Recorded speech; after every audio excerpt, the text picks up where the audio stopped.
Hello everyone, welcome to our channel Education Hotspot. So here in this video, we are going to cover the next unit with regard to MSO 001. आप लोगों को पता होगा यहाँ पे हम लोग वन शॉट रिवीजन कर रहे हैं of all the units of your subject. सारे यूनिट की वन शॉट रिवीजन कर रहे हैं। बहुत डिटेल मैनर में नहीं है बट या बहुत प्रिसाइज भी नहीं है। मैं थोड़ा सा मैक्सिमम अपनी तरफ से इलेबोरेट करने की कोशिश कर रही हूँ और समअप कर रही हूँ एक जगह कंटेंट आपके लिए। एग्जाम में अगर आता है तो आप इसको और थोड़ा सा एक्सप्लेन करके चीज़ों को लिखेंगे एंड रेस्ट ये सब जो भी कंटेंट की मैं बात कर रही हूँ, जो भी कंटेंट मैं यहाँ पढ़ा रही हूँ, वो ईदर यूट्यूब पे और या फिर पेड क्लासेस में जो ऐप पे अवेलेबल हैं। यूट्यूब फ्री प्लेलिस्ट है, ऐप पे पेड क्लासेस अवेलेबल है। वहाँ पे मैंने कहीं ना कुछ क्वेश्चन डिटेल मैनर पे विद नोट्स आप लोगों के साथ शेयर करे ही हुए हैं, राइट। तो ये जस्ट एक रिवीजनरी वे है। बाकी दो यूनिट जो हमने कवर की हैं 17 और 18 और 19, आई होप वो आपने देख ली हैं। नहीं देखी हैं तो वो देखिए, यूट्यूब की फ्री प्लेलिस्ट कवर कीजिए एंड जो लोग पेड क्लास का पार्ट है वो पेड क्लास में भी सारी चीज़ें को देख के चल रहे हैं। आगे बढ़ते हैं सिटीजनशिप को लेके। सिटीजनशिप क्या होता है? देखिए, सिटीजनशिप आप सबको पता है, हम जिस कंट्री में रह रहे हैं हम वहाँ के सिटीजन हैं, हम वहाँ के नागरिक हैं। और जो स्टेट और हमारा रिलेशन है, स्टेट मतलब जो भी गवर्नमेंट और हमारा बीच में जो रिलेशन है वो सिटीजनशिप कहलाता है। सिटीजन मतलब वो पर्सन, सिटीजन मतलब वो इंडिविजुअल, वो व्यक्ति जो एक गिवन टेरिटोरियल बाउंड्री के अंदर रह रहे हैं और उस टेरिटोरियल बाउंड्री के अंदर उस जैसे कि इंडिया है, इंडिया का एक मैप है तो एक फिक्स टेरिटरी है ना, राइट। उसके बाहर तो दूसरी कंट्री स्टार्ट हो जाती है। उस टेरिटरी के अंदर आपको कुछ प्रॉपर राइट मिल रहे हैं और आपकी कुछ ड्यूटीज भी हैं। हमेशा एक सिटीजन को ऐसा नहीं है कि राइट दे दिए गवर्नमेंट ने और आप कुछ भी नहीं करोगे। पेरेंट्स भी अगर फॉर एग्जांपल आपसे कहते हैं कि हम आपको ये चीज़ दिलाएंगे तो they want something in return. आपकी एकेडमिक परफॉर्मेंस अच्छी रहे, मतलब दे वांट इन रिटर्न कि जैसे आपको किसी को प्रॉमिस कर दिया जाए 12th के में इतनी परसेंटेज आ गई तो हम आपको क्या दिला देंगे, फ़ोन दिला देंगे। तो वो एक रेसिप्रोकल चीज़ हुई। तो जब सिटीजन्स को सरकार यानी स्टेट कोई राइट दे रही है तो वो कुछ ड्यूटीज़ भी आपसे चाहते हैं कि आप लोग फुलफिल करके चलें, राइट। तो यहाँ पे कुछ यही चीज़ों की बात की गई है इस पर्टिकुलर कंसेप्ट से रिलेटेड। लीगल स्टेटस और relationship between an individual and a state that entails a specific legal rights and duties. कुछ राइट्स और ड्यूटीज़ भी प्रेजेंट होते हैं। अच्छा, अब यहाँ कहीं इंडियन कंटेक्स्ट तो नहीं लिखा है तो मैं इंडिया के फंडामेंटल राइट और ड्यूटीज़ नहीं एक्सप्लेन करने हैं। This subject is not with regard to that. यहाँ पे आपसे इंडिया के फंडामेंटल राइट और ड्यूटीज एक्सप्लेन करने को बिल्कुल भी नहीं कहेगा, इसलिए मैंने कहीं पे भी उनका जिक्र और यूज नहीं करा है। ये ओवरऑल जनरल सेंस में आपकी बुक है, sociological theory and concept. Yes, you can use them as an example कि इंडिया में भी एक फंडामेंटल राइट दिया जाता है, बट आप ये नहीं कि इंडिया के सारे फंडामेंटल राइट को एक्सप्लेन करने लग जाओ या इंडिया में किस किस तरीके से सिटीजनशिप देते हैं उन कहानियों को लिखने लग जाओ। नो, यहाँ पे हमें वो काम नहीं करना है। फिर सिटीजन कौन होते हैं? सिटीजन एक इंडिविजुअल होते हैं जो एक स्पेसिफिक नेशन से या किसी कम्युनिटी से बिलोंग कर रहे हैं और उनको कुछ लीगल और सोशल राइट्स जो है वो उस बाउंड्री के अंदर रहते हुए मिल रहे हैं, राइट। अब इनके कुछ राइट्स होते हैं as well as they have certain duties also. फिर we have the concept of citizen participation. देखिए, सिंपल सी बात है, सिटीजन पार्टिसिपेशन मीन्स कि जो भी स्टेट और डेमोक्रेटिक अफेयर्स होते हैं कंट्री के, एक नेशन के, उसमें सिटीजन की पार्टिसिपेशन होनी चाहिए। For example, election process is going on तो आपका if you have the right to vote तो वोट करो, जाके अपने व्यू पॉइंट्स प्रेजेंट करो। ये नहीं ना जो भी व्यू पॉइंट प्रेजेंट करो, ये नहीं जो भी चीज़ आप पासिव बन के रहो कि बस ठीक है जो हो रहा है होने दो। तो सिटीजन की पार्टिसिपेशन जो है वो इम्पॉर्टेंट होती है हर टर्म में। लीगल, सोशल, मतलब अवेयरनेस, एजुकेशन, ये सब आपके पास होगी, देन सिटीजन विल पार्टिसिपेट। और सिटीजन पार्टिसिपेशन जो है वो एक इफेक्टिव डेमोक्रेसी मेंटेन करने में इंपॉर्टेंट रोल प्ले करता है। अगर सिटीजन पार्टिसिपेट करेंगे तो जो गवर्नमेंट है वो भी अकाउंटेबल रहती है। तो एक डेमोक्रेसी जो है वो हमें देखने को मिलती है। अब इसका हिस्टोरिकल पर्सपेक्टिव क्या रहा? सिटीजनशिप एक तरीके से किस तरीके से इवॉल्व होके आया है, तो हम इसको डिवाइड कर देते हैं कुछ पार्ट में, that is ancient, medieval and modern. Again short में मैं लिख रही हूँ। एंशियंट ग्रीस की अगर हम बात करें तो man have the right and duties. यहाँ वुमेन्स को राइट ही नहीं मिलते थे। इनिशियल टाइम पे वुमेन को राइट कहाँ थे? Political right, they can cast vote, they can go and earn, ये सब राइट वुमेन्स के पास नहीं थे। Only man have the right and duties, जिससे कि वो democratic, military and civil affair में पार्टिसिपेट कर सकते हैं। Then if we talk about like अगर हम देखेंगे एंशियंट रोम की, तो सिटीजन जो है ऑन द बेसिस, यहाँ पे टेरिटरी के बेसिस पे सिटीजनशिप और सिटीजन्स कैटेगराइज किया जाने लगे कि जो भी इस बाउंड्री के, इस एरिया के अंदर फॉल करेंगे वो इस पर्टिकुलर प्लेस की क्या हो जाएंगे? सिटीजन हो जाएंगे। Then we have medieval period. Medieval period में जब ये फ्यूडलिज्म का कंसेप्ट चल रहा था, फ्यूडल यूरोप की बात थी, तो यहाँ पे जो सिटीजनशिप थी वो आपकी लोकल एलिजेंसेस के बेसिस पे थी। आपकी जो नेशनल आइडेंटिटी की बात यहाँ नहीं हो रही थी कि आप इस नेशन से बिलोंग करते हो। जैसे कि लोगों की जो लॉयल्टी थी वो towards the lords and the church, church और चर्च में जो पादरी वगैरह होते थे, जो आपके लॉर्ड्स हैं वहाँ पे, किंग्स वगैरह हैं, उनके टुवर्ड्स लॉयल्टी बनती थी। और वहीं पे इन रिटर्न जब आप उनके लिए लॉयल हो तो they will give you certain right. जैसे इंडिया में अगर मैं बात करूँ, इंडिया में अगर आप किसी के लिए सूबेदार हो, मिलिट्री पर्सन हो किसी भी राजा के, आपने अच्छा काम किया, आपने राजा के लिए लॉयल रहे, आपने राजा को सपोर्ट करा, आपकी वजह से कुछ रिटर्न मिला है, तो इन रिटर्न वो आपको जागीरदारी दे देगा, कुछ एरिया, कुछ मनसब दे देगा कि इस जगह पे आप कंट्रोल करो, इसका इकोनॉमिक राइट आपके पास है। तो ये चीज़ बाहर भी एग्जिस्ट करती थी। तो ये यहाँ पे हमें राइट्स इस तरीके से देखने को मिले। मेडिवल सिटीज़ में अर्बन सिटीजनशिप का कंसेप्ट धीरे धीरे इमर्ज होता हुआ हमें देखने को मिला। मॉडर्न पीरियड में देखो, ये सब मैंने बहुत डिटेल में एक्सप्लेन नहीं करा है, एग्जाम में फिट कम तो आप लोग लिखोगे इसको थोड़ा सा लाइंस में ट्रांसलेट करके। But in the modern period was a period of renaissance and enlightenment when the scientific और the logical approach came into picture. जब लोग रेशनल होकर सोचने लग गए थे, लॉजिकल होकर सोचने लग गए थे, हर चीज़ पे आंख बंद करके बिलीव नहीं कर रहे थे, क्वेश्चनिंग करने लग गए थे, जब इंडिविजुअल राइट की बात होने लगी थी कि हर व्यक्ति का अपना प्रॉपर राइट है।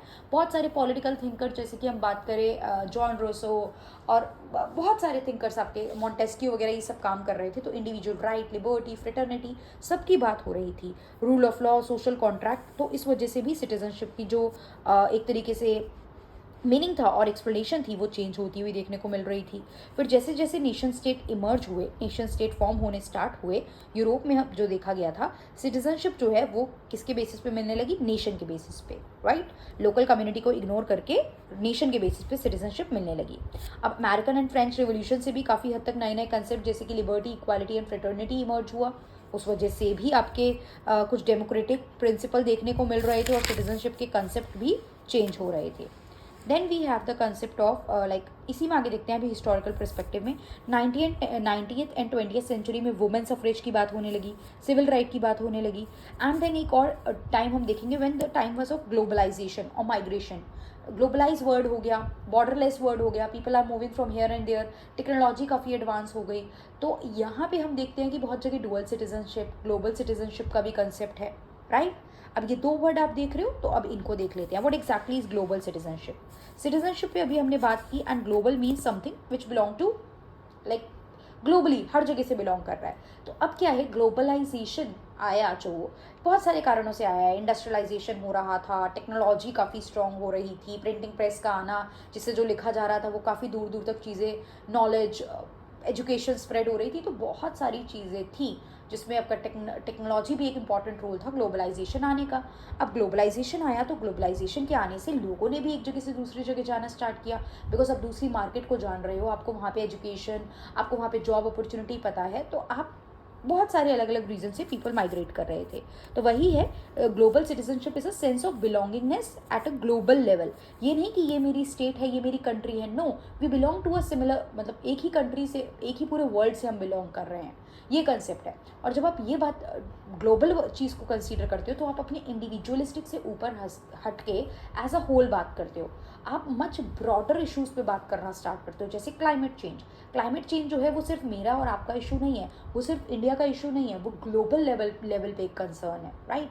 एनवायरनमेंट की मैं बात करूँ तो जब ग्लोबल सिटीजन होता है तो पहली बात तो उसकी रिस्पॉन्सिबिलिटी बनती है ऑन लाइक इन सब ग्लोबल इशूज़ को लेके, उसकी जो राइट और ड्यूटीज़ होती हैं वो इन सब ग्लोबल इशूज़ के सराउंड जो है वो रिवॉल्व करती हैं।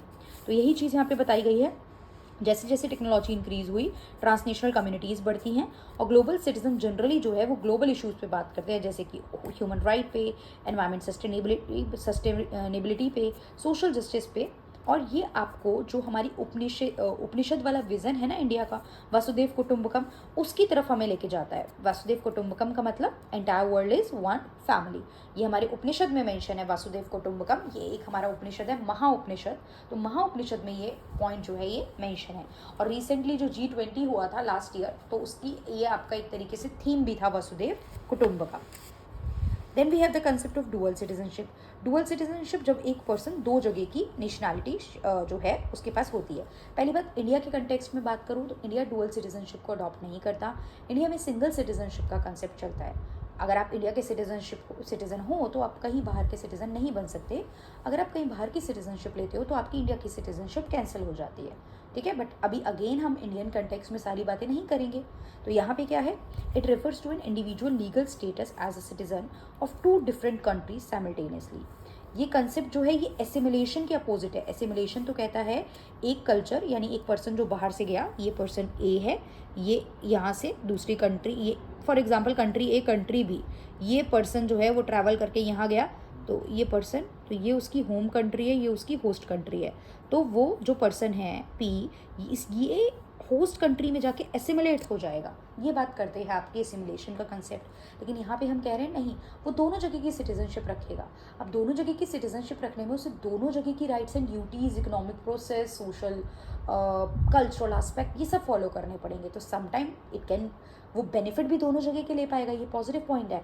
बट नेगेटिव भी आ सकता है कि कॉन्फ्लिक्ट ऑफ इंटरेस्ट आ सकता है, किसको पहले रखे। बेसिक एग्जांपल ले लो, चलो उन्हीं दोनों कंट्री के बीच में फॉर एग्जांपल क्रिकेट मैच चल रहा है, तो वो किसको सपोर्ट करे। ऑल्दो वो जिसको मर्जी चाहे सपोर्ट कर सकता है, ये कोई लीगल ग्राउंड नहीं है। बट इस तरीके के और बहुत सारे इश्यूज आ सकते हैं जो लीगली उसको इम्पैक्ट कर सकते हैं, कल्चरली इम्पैक्ट कर सकते हैं। So point of conflict challenges भी हो सकता है, लीगल, टैक्सेशन इशू, कहाँ टैक्स पे करना चाहिए उसे, नेशनल सिक्योरिटी कंसर्न हो सकते हैं, दो कंट्री के बीच में आप इन्वॉल्व हो, इमोशनल अटैचमेंट यानी कि कल्चरल एस्पेक्ट भी आप यहाँ पे इसको लिख सकते हो। दो जगह अलग अलग कल्चरल होता है तो वो कल्चरल एस्पेक्ट पे भी उसके इम्पैक्ट जो है वो पड़ सकता है। Then we have the concept of state and citizen. अब देखिए स्टेट क्या है, आपकी गवर्नमेंट। स्टेट एंड सिटीजन जो है वो कई हद तक एक दूसरे पे डिपेंडेंट है। स्टेट को आप गवर्नमेंट की तरह कंसीडर करो। स्टेट मतलब जो है इंडिया, जो है इंडिया को स्टेट के रिगार्डिंग रूल्स, पॉलिसी और ये सब बनाने का काम कौन कर रहा है, गवर्नमेंट कर रही है। और सिटीजन आपके और मेरे जैसे हम सब लोग जो उस पर्टिकुलर टेरिटोरियल बाउंड्री में रह रहे हैं। तो स्टेट जो है वो इंपॉर्टेंट रोल प्ले करता है, राइट, इंडिविजुअल की लाइफ में डिसीजिव रोल, क्योंकि आप स्टेट में काफ़ी सारी चीज़ें जा रही हैं, family, religion, cultural, economic, political etcetera. इस सब तरीके से आपके जो है कल्चर शेप हो रहा है, आपकी सोसाइटी से शेप हो रही है, आपके पॉलिटिकल प्रेफरेंसेस शेप हो रहे हैं। तो स्टेट एक इंपॉर्टेंट रोल प्ले कर रहा है। जो भी जो है टेरिटोरियल सोसाइटी में हैं लोग, वो एक स्टेट की जुरिस्डिक्शन में आते हैं।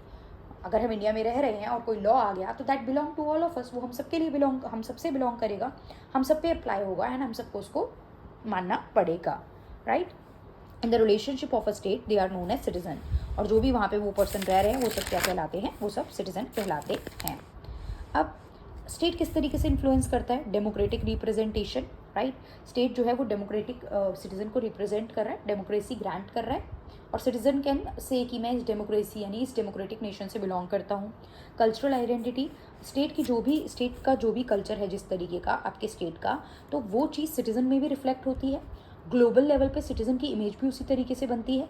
प्लस सोशल कॉन्ट्रैक्ट, दोनों के बीच में आपस में एक तरीके का सोशल कॉन्ट्रैक्ट है। स्टेट कुछ राइट्स एंड ऑब्लिगेशन जो है वो प्रोवाइड कर रहा है सिटीजन को, इन रिटर्न सिटीजन जो है वो क्या कर रहे हैं, ड्यूटीज़ परफॉर्म कर रहे हैं। तो ये एक तरीके का सोशल कॉन्ट्रैक्ट दोनों के बीच में होता है। सिटीजन पार्टिसिपेशन मैंने पहले भी बोला था, एक एफिशिएंट रोल प्ले करता है स्टेट की फंक्शनिंग में। Nation state and the citizenship, nation state और सिटीजनशिप का कंसेप्ट। नेशन स्टेट जो होता है वो एक पॉलिटिकल एंटिटी होता है, ध्यान से समझना है। स्टेट अभी आपने देखा, स्टेट के कुछ फीचर मैं पहले भी बता चुकी हूँ, सोवरेनिटी है, आपका फिक्स्ड आपका गवर्नमेंट है, ये सब मैंने आपको बताए हैं। अब यहाँ पे आप देखोगे कि नेशन स्टेट में एक टेरिटरी डिफाइन होगी, पॉपुलेशन होगी, एक गवर्नमेंट होगी और शेयर्ड नेशनल आइडेंटिटी होगी। यहाँ पे एक चीज़ जो स्टेट से थोड़ी सी अलग हो जाती है, that was the shared national identity, that we belong to the same nation, right. तो जो हमारी नेशन की आइडेंटिटी है, वो जब नेशनलिज्म वाली फीलिंग आ जाती है, वो जो नेशन वर्ड आ जाता है, that become the nation state. अब इसमें क्या क्या चीज़ें सिटीजन में देखो, सिटीजनशिप का, सिटीजन्स का एक लीगल स्टेटस होता है, उनकी कुछ राइट्स होते हैं, उनकी कुछ रिस्पॉन्सिबिलिटीज़ होती हैं, उनको आपकी डेमोक्रेसी में या स्टेट में पार्टिसिपेट करके चलना होता है, और वो उस पर्टिकुलर स्टेट से बिलोंगिंगनेस वाली फीलिंग रखते हैं कि हम इस स्टेट से बिलोंग करते हैं, और वो स्टेट ही उनकी आइडेंटिटी शेप करता है। अब इनके बीच में क्या रिलेशन है, म्यूचुअल डेफिनेशन, मतलब दोनों में आप देख रहे हो दोनों एक दूसरे से रिलेट कर रहे हैं, दोनों एक दूसरे को एक तरीके से क्या कर रहे हैं, कंप्लीट कर रहे हैं, है ना।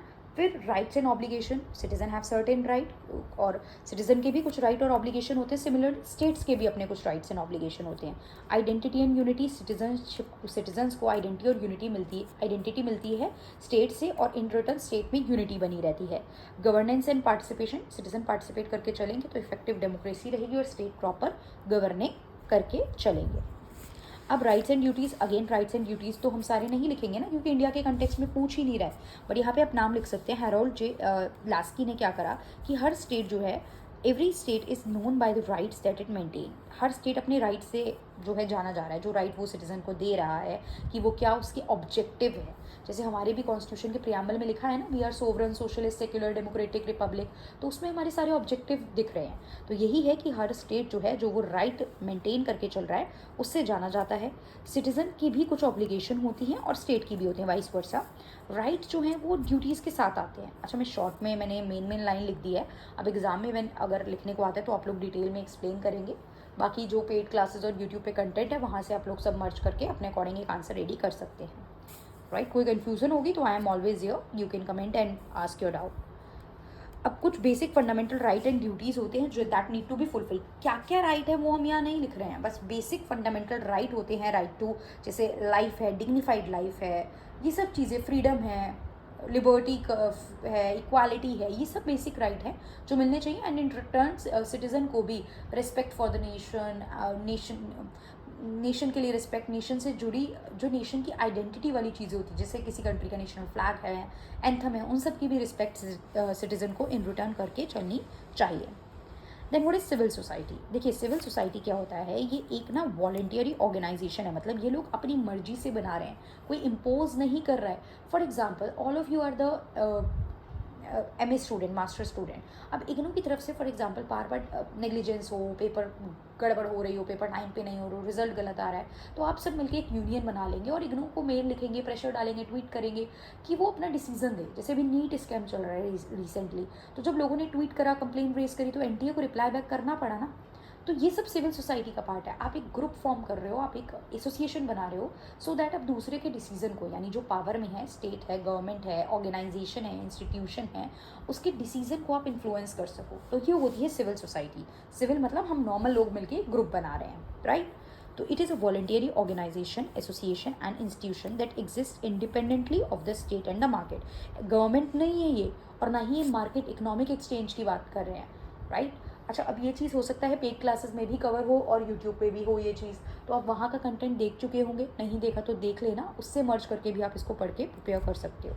जैसे कि कुछ NGO बन जाते हैं, कम्युनिटी ग्रुप, लेबर यूनियन बनती है, फेथ बेस्ड ऑर्गेनाइजेशन, ये सब बन रही है, ये सब सिविल ऑर्गेनाइजेशन का पार्ट है, सिविल सोसाइटी का।